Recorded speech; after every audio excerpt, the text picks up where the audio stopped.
at the NBTV studios to discuss funding in the women's sector, and today we have our guests, Eleanor from Windsor Women's Centre, Margaret from Rural Community Network, and Gillian from Footprints Women's Centre. Gillian, can you tell us a little bit about your role and Footprints Women's Centre and the services that the centre provides? Okay, Footprints Women's Centre would be based in Poleglass, which is a large housing estate on the outskirts of Belfast.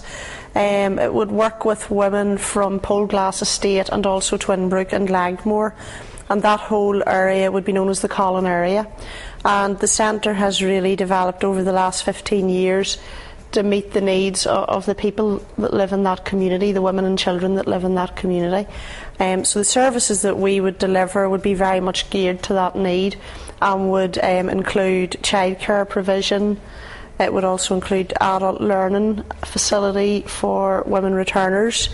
We would also have a big interest in nutrition and diet, and have a canteen facility which operates as a social enterprise, and would not only provide a service locally, but would also focus on healthy eating and healthy lifestyles for women and children.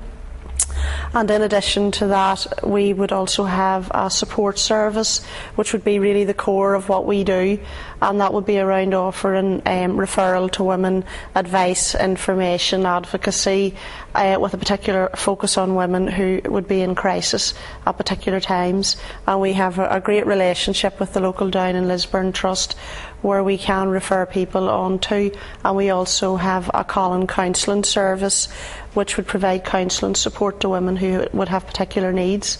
So we would really try and offer the whole range of services that women from that community are asking us to deliver for them. Eleanor, could you also tell us about your role at Windsor Women's Centre and the services that the centre provide? I mean, Gillian's just given a very good description of a women's centre, and most women's centres try and have a holistic or integrated approach, and what we would have in common with other women's centres would be the basic threads of sort of education and childcare, and then each centre has their own specialism according to the needs of the area.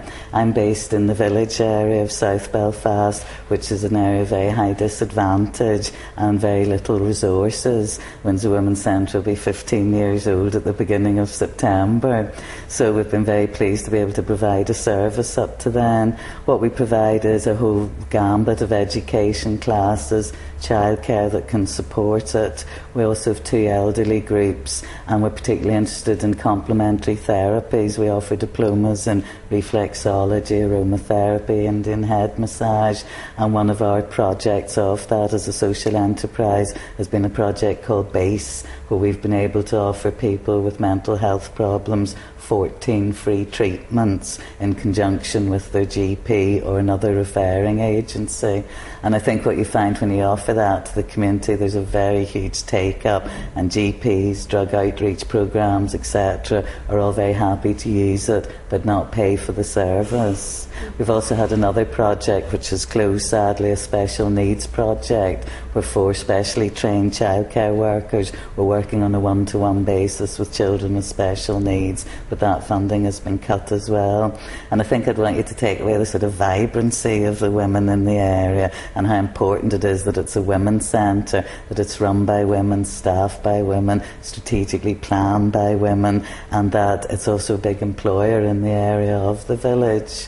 We would also try and do a lot of cross-community work. We would twin with Poleglass Women's Centre, and recently we started cross-border work with the staff of being to Ballyshannon in June, and the management went to Longford in June. So we're trying to sort of do more cross-border and make links with other women's groups through Ireland.